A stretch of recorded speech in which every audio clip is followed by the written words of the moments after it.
We don't usually miss the signs because they're invisible.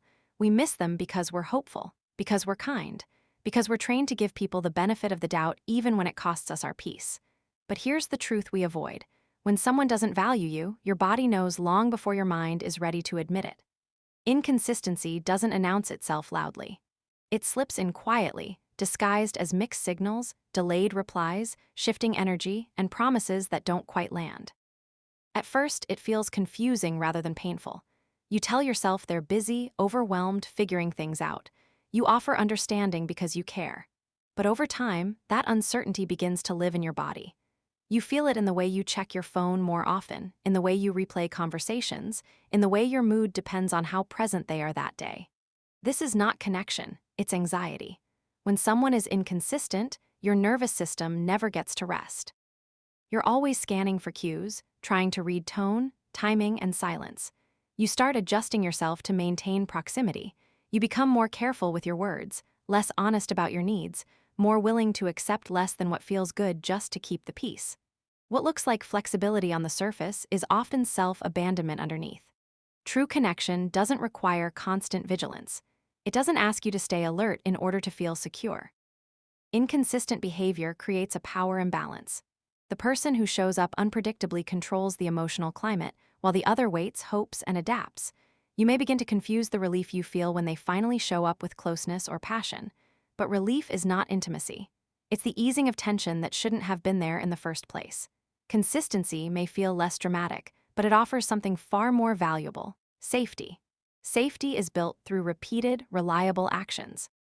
It's knowing that words align with behavior, that effort doesn't disappear when things get real, that care isn't conditional on convenience. When someone values you, they don't leave you guessing where you stand. They don't create closeness one day and distance the next without explanation. They understand that trust is fragile and treat it with care. Anxiety thrives in uncertainty. Your mind fills in the gaps left by inconsistency, often blaming yourself for someone else's absence. You wonder if you asked for too much, said the wrong thing, or needed too deeply. But the problem was never your need for clarity. The problem was being placed in a dynamic where steadiness was missing. Connection feels calm, not chaotic. It allows you to be present instead of preoccupied, honest instead of strategic, relaxed instead of on edge. If being with someone consistently leaves you anxious, it's not because you're too sensitive, it's because inconsistency has replaced care. And your body is responding exactly as it should. Confusion is often romanticized as mystery, chemistry, or excitement, but the truth is far less poetic. Confusion is your system trying to make sense of something that doesn't feel aligned. It's the pause after a conversation where you replay every word. It's the question mark that lingers after moments that should have felt clear. When something is right and grounded, it may feel unfamiliar, but it doesn't feel disorienting. Confusion is not a spark, it's a signal. We're conditioned to believe that emotional intensity equals depth, that the highs and lows mean something important is happening. So when someone leaves you unsure of where you stand, part of you interprets that uncertainty as attraction. You mistake unpredictability for passion and distance for intrigue. But what you're often responding to isn't desire. It's the nervous system trying to resolve uncertainty. The pull comes from wanting clarity, not from genuine connection. Confusion keeps you focused on decoding instead of experiencing. You become more invested in analyzing their behavior than in honoring your own feelings. You look for meaning in delayed responses, mixed messages, and inconsistent effort. Over time, you stop asking the most important question: how does this make me feel? Not excited, not hopeful, but grounded. Safe, respected. Connection should expand you, not scramble you. When someone values you, their presence reduces noise rather than creating it. You don't have to interpret silence or guess at intention. Even when things are complex or evolving, there is communication. There is context. There is care. Confusion thrives in the absence of these things. It grows where honesty is withheld and where clarity is treated as optional. Your body is honest in ways your mind sometimes isn't ready to be. Tightness in your chest, restlessness, the sense of always being on edge, these are not signs of excitement. They are signs of uncertainty. Peace doesn't mean boring. It means regulated. It means your system isn't constantly bracing for the next shift. Clarity isn't demanding. It isn't controlling. It's a basic requirement for emotional safety. Wanting to know where you stand isn't insecurity, it's self-respect. Confusion asks you to wait, to hope, to endure ambiguity. Clarity invites you to participate fully, without losing yourself in the process. If something repeatedly leaves you confused, listen. The signal is not asking you to try harder or wait longer. It's asking you to pay attention. Because real connection doesn't feel like a puzzle you have to solve, it feels like something you can rest inside. We're often taught, directly or indirectly, that emotions are something to manage quietly, soften, or apologize for. That feeling deeply makes us fragile, dramatic, or difficult. So when our emotions surface, especially in relationships, we instinctively question them. We ask ourselves if we're overreacting, if we're being too sensitive, if we should just let it go. But emotions are not a liability. They are information. They are data about what's happening inside us and around us. Emotions arise in response to experience.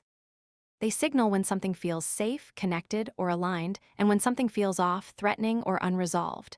Anxiety can point to inconsistency. Sadness can reveal unmet needs. Anger often signals crossed boundaries. These feelings aren't random or irrational, they're your internal feedback system doing its job. Ignoring them doesn't make you stronger, it disconnects you from your own wisdom.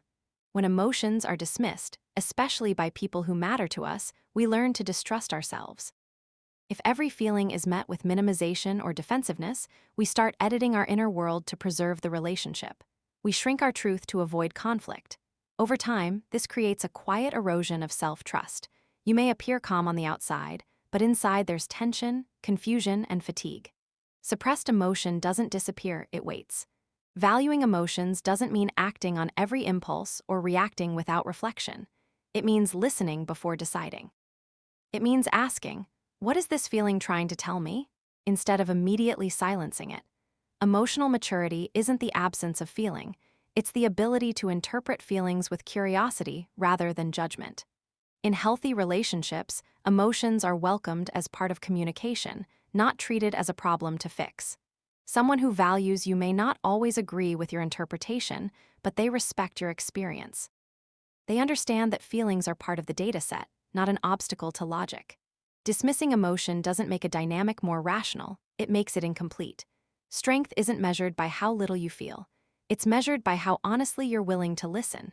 When you trust your emotions as data, you stop needing external validation to explain what hurts or why something feels wrong. You become clearer, not louder. More grounded, not more reactive. Your emotions are not asking you to be ashamed. They are asking you to pay attention. And the moment you stop treating them as weakness is the moment you begin to relate to yourself and others with real integrity. There is a quiet exhaustion that comes from having to explain your feelings over and over just to be taken seriously. It's the fatigue of turning your inner experience into an argument, of gathering evidence to prove that your hurt is valid. When this becomes a pattern, something important is being missed. You shouldn't have to justify your feelings to be heard. Being listened to is not a reward for perfect communication, it's a basic form of respect. When someone asks you to defend your emotions, the focus shifts away from understanding and toward control. Instead of curiosity, there is cross-examination. Instead of care, there is correction. You may notice yourself rehearsing conversations in advance, choosing your words carefully, anticipating pushback. Over time, this trains you to doubt yourself before anyone else does. You start filtering what you feel, minimizing it, or not sharing at all.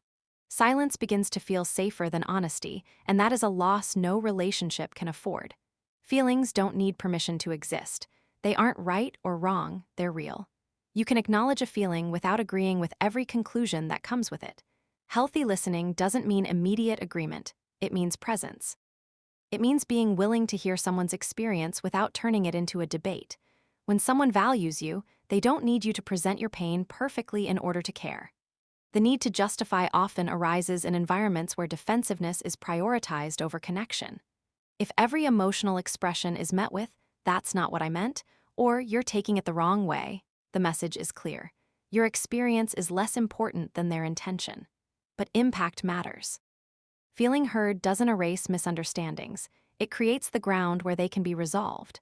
Being required to justify your feelings teaches you to outsource your self-trust. You begin looking to others to confirm whether your reactions are acceptable. This erodes confidence and blurs boundaries. Eventually, you may stop sharing not because you have nothing to say, but because it feels too costly to say it. Real connection is built on mutual recognition. It's the simple but powerful act of saying, I hear you, even if I don't fully understand yet. You deserve relationships where your feelings are met with openness, not interrogation, where listening is offered freely, not earned through emotional labor. Being heard is not too much to ask, it's what allows relationships to grow without losing yourself in the process. Accountability is one of the clearest ways care is expressed, yet it's often misunderstood as blame or weakness. In reality, accountability is the willingness to look honestly at our impact on others and take responsibility when we cause harm. When that willingness is missing, something essential is missing too. A lack of accountability is not a small flaw, it's a signal that care is limited by comfort. When someone avoids accountability, patterns repeat. Hurt happens, but there is no repair. Instead of reflection, there are excuses. Instead of ownership, there is deflection or silence. You may find yourself explaining the same pain in different ways, hoping one version will finally land. Over time, this becomes emotionally draining. You're not just carrying your own feelings, you're carrying the weight of the relationship's unresolved moments. Care shows up in repair, not perfection. Everyone makes mistakes. What matters is what happens next. Someone who values you is willing to pause, listen, and acknowledge their role without immediately protecting their ego. They understand that being accountable doesn't diminish them, it strengthens trust. Without that process, wounds stay open and distance grows quietly. The absence of accountability often shifts responsibility onto the person who was hurt. You're expected to move on quickly, to understand, to be the bigger person. This creates an uneven dynamic where your pain becomes inconvenient and their comfort takes priority. Over time, you may begin to suppress your needs to avoid conflict, convincing yourself that asking for accountability is asking for too much. It is. Accountability requires courage. It asks us to tolerate discomfort, to sit with the reality that our actions can hurt someone we care about. When that courage is missing, care remains shallow. Love without accountability may sound gentle, but it leaves no room for growth or safety. It protects the relationship's image rather than its integrity. Being accountable doesn't mean accepting blame for everything. It means being willing to say, I see how this affected you and I want to do better. That sentence alone can restore trust, not because it erases the hurt, but because it honors it. If accountability is consistently absent, pay attention. You deserve relationships where care is shown not just in words, but in the willingness to repair what's been broken.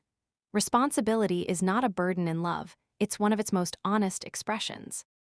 Ignoring red flags rarely feels like a dramatic choice. It feels practical, patient, even compassionate. You tell yourself you're being understanding, that no one is perfect, that every relationship requires compromise. But over time, something subtle and damaging begins to happen. Each red flag you dismiss teaches you that your discomfort is less important than keeping the connection. And slowly, without realizing it, you begin to abandon yourself. Red flags are not demands for immediate exit, they are invitations to pay attention. They show up as recurring unease, crossed boundaries, dismissiveness, inconsistency, or a feeling that you're constantly adjusting while the other person remains unchanged. When these signs appear and you explain them away, you send a message inward. My needs can wait. My intuition is unreliable. My feelings are negotiable. This internal dialogue shapes how you show up everywhere, not just in one relationship. Self-abandonment doesn't look like weakness. It often looks like loyalty, resilience, and hope. You stay longer than you should, give more than feels sustainable, and silence parts of yourself that want clarity or change. You become skilled at rationalizing what hurts, convincing yourself that love means endurance. But love that requires you to disappear is not love, it's self-erasure. The cost of ignoring red flags is cumulative. Each time you override your inner signals, your trust in yourself weakens. Decision-making becomes harder. Boundaries blur. You may notice a growing sense of numbness or resentment, not because you're ungrateful, but because your inner voice has been sidelined for too long. Your body remembers what your mind keeps excusing. Choosing yourself doesn't require anger or blame. It begins with honesty. With allowing yourself to say, this doesn't feel right, even if you can't fully explain why yet. Red flags don't always mean someone is bad. They mean something is misaligned. Paying attention is an act of self-respect, not judgment. When you honor red flags, you're not closing your heart, you're protecting it.